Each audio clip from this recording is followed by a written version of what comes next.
Dear friends, आज हम कुछ इम्पोर्टेंट क्वेश्चंस करेंगे। ये इम्पोर्टेंट क्वेश्चंस ब्रीज चैप्टर से रिलेटेड होगा। आपको जैसा कि पता है, हम अभी मेजरमेंट का सीरीज चला रहे हैं, जिसमें हमने पहला चैप्टर मेजरमेंट एंड एरर देख चुके हैं, और अभी हम चैप्टर 2 ब्रीज में देख रहे हैं। लेक्चर 1 और लेक्चर 2 कंप्लीट हो चुका है। फिलहाल अभी हम ब्रीज 2 का थर्ड लेक्चर देखेंगे, जिसमें कुछ क्वेश्चन अटेम्प्ट करेंगे। चलिए आगे बढ़ते हैं। हमारे चैनल का नाम है बात इलेक्ट्रिसिटी। आप सिंपल गूगल सर्च कीजिए @HP_1729, आपको मेरा चैनल मिलेगा। फिलहाल अभी 11 सब्सक्राइबर है। अगर आप सपोर्ट करेंगे तो ये सब्सक्राइबर इंक्रीज भी हो सकता है। ये आपके भावनाओं पे जाता है। अगर आपको हमारा चैनल सही में अच्छा लगता है आपको कि एक्चुअल में सपोर्ट किया जा रहा है, तो प्लीज लाइक और सब्सक्राइब कीजिए। तो पहला क्वेश्चन है कि Wheatstone bridge requires a change of 6 ohm, ठीक है, in the unknown arm of the bridge to produce a change in deflection of 3 mm of galvanometer. The sensitivity of the instrument is what? भाई एक बात बताइए, मैंने आपको sensitivity पहले पढ़ाया हुआ है। क्या होता है सेंसिटिविटी? जो होता है चेंज इन, क्या होता है बताइए, change in output divided by change in input. पता है कि नहीं पता है? ये पता होगा आपको। Change in output divided by change in input, मतलब आप किसी इनपुट में चेंज कीजिए तो उस चेंज की वजह से आउटपुट में कितना चेंज होता है, दैट इज कॉल्ड सेंसिटिविटी। अब देखो, जब आप ब्रिज की बात करते हैं, जैसे कि हम ये ब्रिज बना रहे हैं, मान लीजिए ये ब्रिज है, ठीक है, ये ब्रिज देख लीजिए,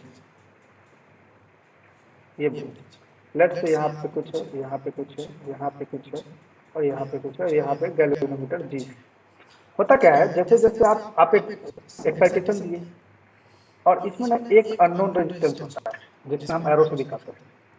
तो जब आप अननोन रेजिस्टेंस का वैल्यू चेंज करेंगे तो ये जो जी है ना, गैल्वेनोमीटर ऐसे रहता है, देख लीजिए, ठीक है। तो जैसे जी का वैल्यू आप चेंज करेंगे, ये कुछ इधर चेंज हो सकता है, कुछ इधर जा सकता है, मतलब इस ये जो वेरिएबल आ रहे हैं उसके हिसाब से ये चेंज होता रहेगा।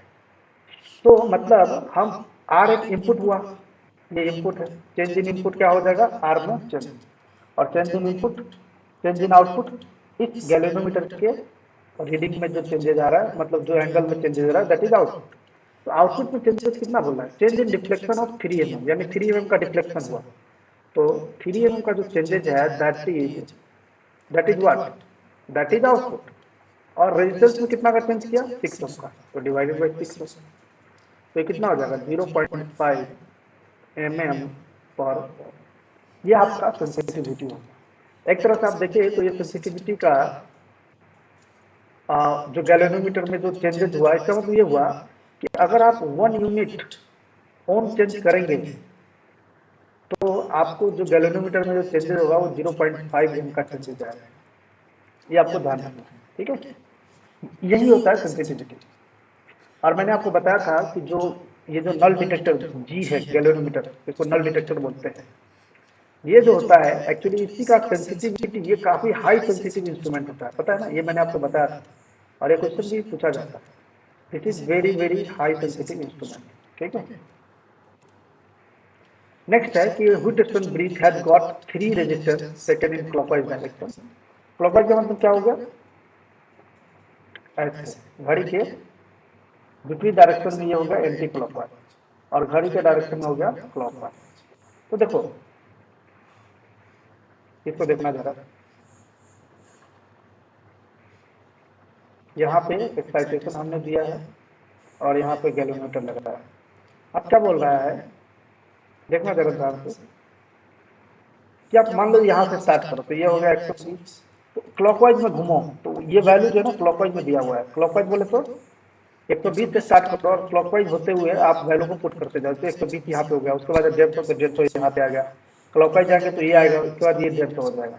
तो आपसे पूछा जा रहा है कि ये वैल्यू क्या होगा। भाई देखो, पहले तो ये पता कर लो कि क्या ये ब्रिज जो है, ये व्हीटस्टोन ब्रिज बैलेंस है और नहीं है, बैलेंस और नॉट बैलेंस। क्वेश्चन तो ये है, इसमें देखो the value of force resistance for null balance, अच्छा, यानी जो नल डिटेक्टर है वो बैलेंस है, तो यस बैलेंस है। तो बैलेंस है तो क्या होगा, इसको मल्टीप्लाई करो फिर इसको करो, तिरछा को मल्टीप्लाई करो, जैसे कि 120 गुना 150 this is equal to 150 into, ठीक है, क्वेश्चन इक्वल टू क्या हो जाएगा 120, तो that will be 120 will be the answer. तो ये डी ऑप्शन, ठीक है, बहुत सिंपल क्वेश्चन था।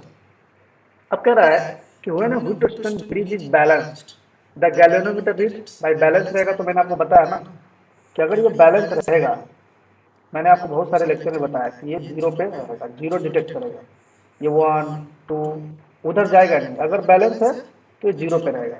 तो क्या होगा, अब देखो इसमें दो चीजें हैं, जीरो करंट और जीरो वोल्टेज। भाई एक चीज आपको पता है कि जो गैल्वेनोमीटर है ना, गैल्वेनोमीटर, दिस गैल्वेनोमीटर क्या करता है, डिटेक्ट करंट। ये मेजर नहीं करता करंट को, ये डिटेक्ट करता है करंट को। और अगर करंट डिटेक्ट करता है और बैलेंस है तो वैल्यू क्या डिटेक्ट करेगा, जीरो करंट डिटेक्ट करेगा, ठीक है, वोल्टेज डिटेक्ट कुछ नहीं, ध्यान रखना।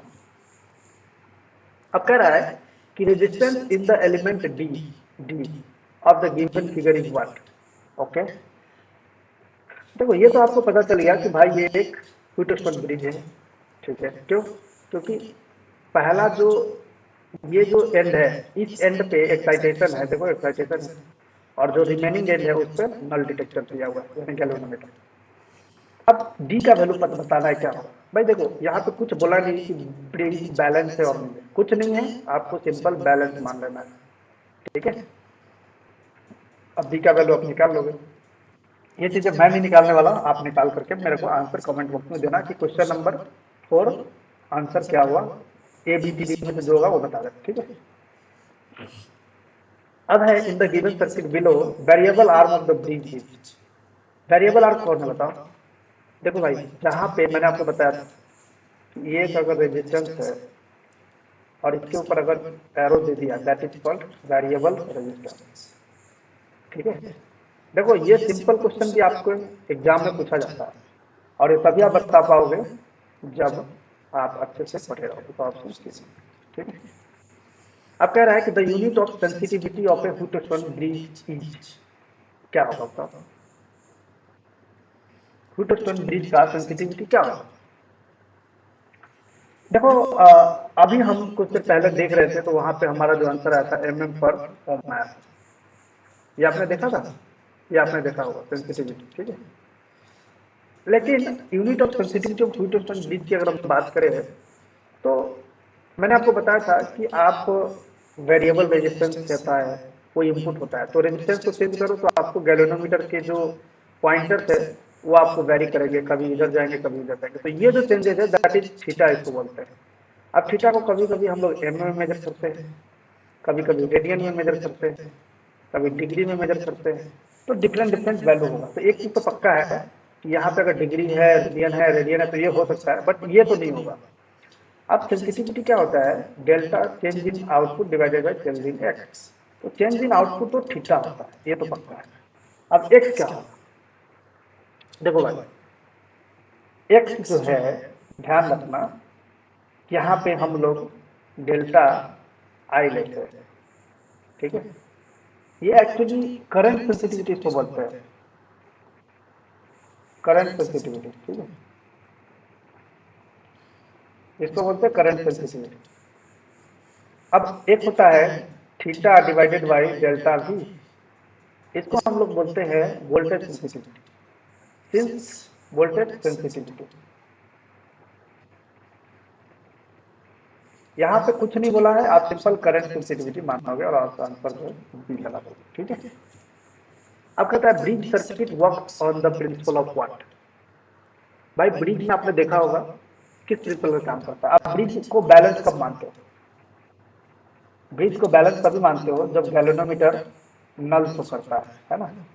तो आपको नहीं लगता कि ये नल डिटेक्टर के प्रिंसिपल पे है कि नल इंडिकेशन प्रिंसिपल पे, ये नल इंडिकेशन बैलेंस प्रिंसिपल पे नहीं, बैलेंस तो तब होता है ना जब आप नल हो जाता है, नल नहीं होगा तो बैलेंसिंग कैसे करोगे।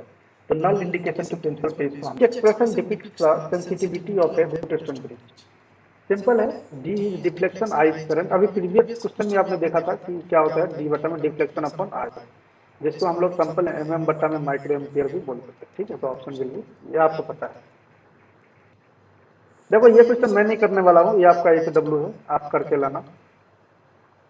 तो मैंने आपको एक डब्ल्यू के तौर पे कौन कौन सा दिया है।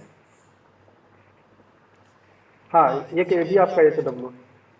ठीक है, अब है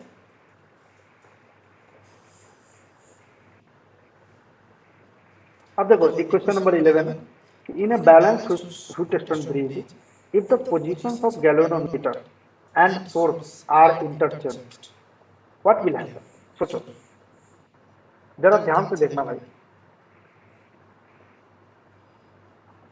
मान लो यहाँ पे हमने ये लगाया, ये है, और यहाँ पे आपने डी लगा दिया। ये शॉर्ट नहीं है, ऐसा मत मानना कि शॉर्टेड है। ठीक है, मैं अभी जस्ट आपको लिखा नहीं है ABCD। अभी हम क्या किए, हमने एक और भी ब्रिज बना दिया। ठीक है,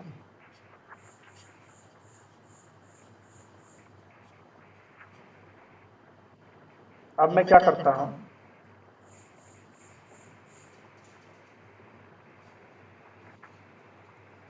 डी लगा। अब देखो ABCD, बता कुछ चेंजेस होगा क्या इसमें। भाई इसमें ना कुछ भी चेंजेस नहीं होगा। ठीक है, अगर बैलेंस ब्रिज है तो अभी भी वो बैलेंस ही रहेगा। देखो ना, तुम अगर एक मान लो एक्स वाई जेड और पी, तो X Z equal to Y P मानोगे। अब एक्स वाई जेड पी, क्या ये चेंज हो जाएगा। जब तुम ऐसे करोगे तो इसमें भी सिंपल वही होगा ना, तिरछा मल्टीप्लाई कर दोगे, क्योंकि ये ब्रिज अभी भी रहने वाला है। ब्रिज का मैंने कंडीशन बताया था कि अगर यहाँ पे सप्लाई है तो रिमेनिंग 2% पे नल डिटेक्टर यानी गैल्वेनोमीटर होना चाहिए। सिमिलरली इसमें भी होगा, इसीलिए गैल्वेनोमीटर भी जीरो डिफ्लेक्शन ही शो करेगा अभी। ठीक है, बैलेंस कंडीशन में क्या होगा, galvanometer will show zero deflection, कोई दिक्कत नहीं। इस क्वेश्चन को देखो भाई। भाई देखो ये क्वेश्चन आपको करके मेरे को आंसर बता देना है। ठीक है, ये क्वेश्चन सिंपल है, मैं कितनी बार कर चुका हूँ नहीं बताऊँ। फिर वो following quantities can't be measured using A multimeter. भाई बताओ मल्टीमीटर में क्या क्या आप मेजर कर सकते हो, बताओ। एक आप वोल्टेज मेजर करते हो, दूसरा आप करंट मेजर करते हो, तीसरा आप रेजिस्टेंस मेजर करते हो। ठीक है, और बताओ, चौथा आप डायोड बता देते हो, पांचवा आप कैपेसिटेंस भी बताते हो। कैपेसिटेंस होता है। छठा आप कंटिन्यूटी भी बताते हो। कंटिन्यूटी कैसे, मतलब मान लो एक वायर है जिसका बीच में कहीं पे टूटा अगर नहीं है या फिर टूटा है, हमको पता करना है, तो आप कंटिन्यूटी लगा कर मेजर कर लो। अगर टूटा नहीं होगा तो आपको पी पी पी पी बजेगा, अगर टूटा होगा तो पी बजेगा। तो देख लो कौन सा मेजर नहीं करता, फेज एंगल मेजर नहीं करता। ठीक है, अब इस क्वेश्चन को देखो। The impedance of an AC bridge as shown in figure below are as follows. देखो Z1 का वैल्यू कितना दिया हुआ है, 100 ओम। ठीक है, एंगल 60 डिग्री, ये लिखते जाना। ठीक है, Z2 का वैल्यू 300, एंगल 0 डिग्री। Z3 का वैल्यू क्या है, 50, एंगल 30 डिग्री। और Z4 का वैल्यू निकालना है। अब पूछ रहा है आपसे कि what is the nature of impedance Z4। Nature बोले तो वो Z4 मतलब, Z4 का नेचर का मतलब हुआ कि वो इंडक्टिव है कि कैपेसिटिव है या रेजिस्टिव है। चलो देखते हैं, ये एंगल से पता चल जाता है। जैसे मान लो कि x प्लस आई वाई आया तो इंडक्टिव होगा, x माइनस आई जे वाई मतलब जे मान लो तो कैपेसिटी है, सिर्फ x आया तो रेजिस्टिव। इस तरह से हम देख लेते हैं। तो कैसे करोगे, इसने बोल दिया है कि बैलेंस है, देखो बोला है, कहीं पे बोला ही होगा। What is the nature of this, आप कुछ बताया ही नहीं है तो क्या करोगे, बैलेंस मान लो। बैलेंस कुछ नहीं बोला है तो बैलेंस आपको मान कर चलना पड़ेगा। ठीक है, तो क्या करोगे, Z1 Z4 this is equal to Z2 Z3। Z1 कितना है, 100 एंगल 60 डिग्री। Z4 निकालना है, Z2 300 एंगल 0 डिग्री, और Z3 50 एंगल 30 डिग्री। तो जब आप Z4 करोगे तो ये कितना आ जाएगा, 150 एंगल 30 डिग्री माइनस 60 डिग्री, तो 150 एंगल माइनस 30 डिग्री।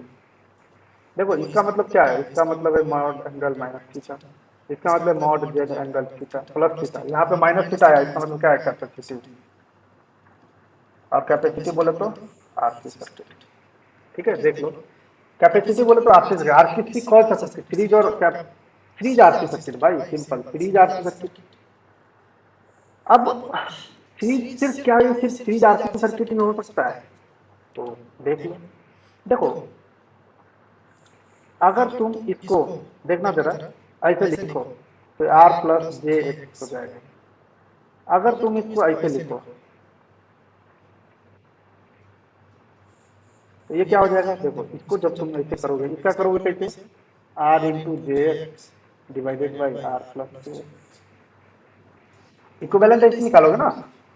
ठीक है, तो जब आप इसको लिखोगे J R X R minus J X divided by R square plus X square, और जब इसको करोगे ना तो simple J R square minus one plus R X हो जाएगा, तो ये सिंपल आर एल सर्किट ही आएगा। ठीक है, तो ये क्या हो जाएगा, सिंपल आर सी सर्किट हो जाएगा। ओके,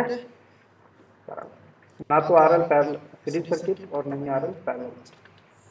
आई थिंक आपको समझ में आया होगा। ठीक है, मुझे ऐसा लग रहा था कि पैरेलल आरसी सर्किट जो है, पैरेलल आरएल सर्किट शायद वो आर माइनस जे का फॉर्म में आएगा, बट ऐसा नहीं है। ठीक है, so this will also not parallel RL circuit ही नहीं होगा। नेक्स्ट क्वेश्चन देखो कि भाई ये एच डब्ल्यू है आपका, ये सिंपल क्वेश्चन आप बना लो। देखो जो भी एच डब्ल्यू दे रहा हो सबका आप ऐसे लिखोगे। देखो क्वेश्चन नंबर 15 और उसके आगे मतलब ये लिख दो जो भी है, ए बी सी डी जो भी है। ठीक है, 16 नंबर देखो, find the value of R if P this भाई ये भी आप निकालोगे, ये भी आपका एच डब्ल्यू है। इस क्वेश्चन को देखो, कह रहा है कि Wheatstone bridge has 4 arms this, the bridge is connected to 1.5 volt, calculate the current through individual resistor. ठीक है, देखो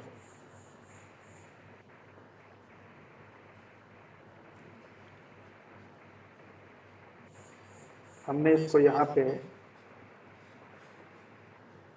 1.5 वोल्ट ले लिया और यहाँ पे हमने नल डिटेक्टर ले लिया। ठीक, अब यहाँ से हम स्टार्ट करते हैं, ये 200 ओम है, ये 220 ओम है, ये 400 ओम है और ये 40 ओम। ठीक है,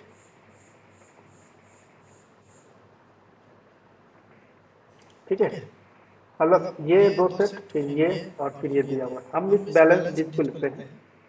अब देखो बैलेंस है तो सिंपल है, आप इसको हटा दो, आप हटा सकते हो ना, तो चलो भाई हटा देते हैं।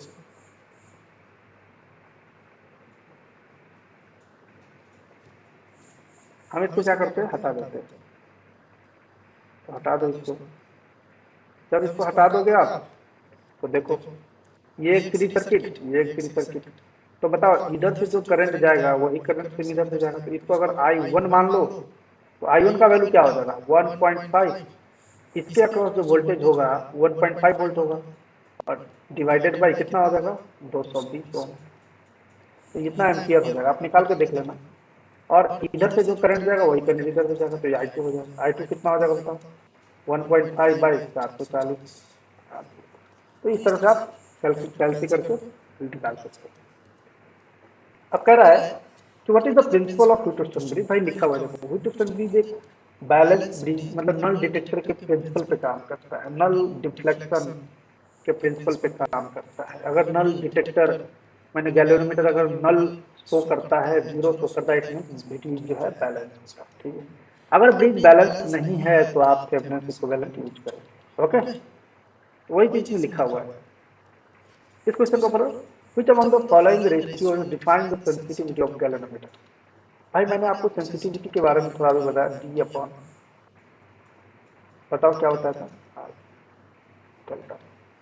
Deflection divided by current, but यहाँ पे सेंसिटिविटी ऑफ गैल्वेनोमीटर पूछता है। देखो deflection in galvanometer to the unit change in unknown resistance, हाँ ये भी मैंने देखा था प्रीवियस क्वेश्चन में। देखो कुछ थ्योरी ऐसा है जहाँ पे मैं आपको डायरेक्ट नहीं बता रहा हूँ। ठीक है, यहाँ पे जो है एक्चुअल में देखो कुछ क्वेश्चन जहाँ पे हमने सेंसिटिविटी के बारे में किया है, वो क्वेश्चन जो है एक्चुअल में क्या शो करता है, sensitivity of bridge, sensitivity of bridge क्या बताता है, sensitivity of क्यूटोस्टोन bridge.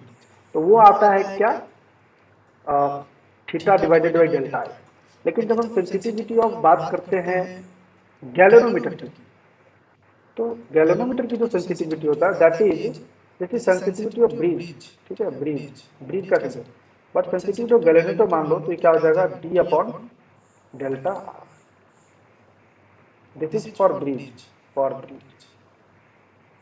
And this is for galvanometer. तो कौन सा हो जाएगा, मतलब इसका मतलब ये है कि 1 यूनिट रेजिस्टेंस चेंज में डिफ्लेक्शन कितना होगा, deflection in galvanometer to the unit change in unknown resistance. सही, unit change in unknown resistance to the thrice, नहीं ये भी थ्राइस डिफ्लेक्शन, ये गलत है भाई, हाफ यूनिट चेंज गलत है, deflection galvanometer to the twice unit change नहीं गलत है। अब देखो शुरू में ये मैंने क्वेश्चन किया था, एक क्वेश्चन देखो यहाँ पे, ये क्वेश्चन यहाँ पे क्या पूछा था कि सेंसिटिविटी ऑफ इंस्ट्रूमेंट, इंस्ट्रूमेंट बोलो तो गैल्वेनोमीटर, तो वो जो सेंसिटिविटी ऑफ इंस्ट्रूमेंट है दैट इज गैल्वेनोमीटर, वो क्या हो जाएगा, थीटा डिवाइडेड बाई डेल्टा। ठीक है, और अगर हम सिंपल सेंसिटिविटी ऑफ ब्रीज पढ़े, क्यूटोस्टोन ब्रीज, तो this is theta divided by delta. ठीक है, क्वेश्चन ज्यादा आ गया, तो बाकी जो भी मैंने इंटरव्यू दिया है आप करके लाना, बाकी ठीक है। Thank you very much. अगर वीडियो अच्छा लगता है प्लीज लाइक सब्सक्राइब।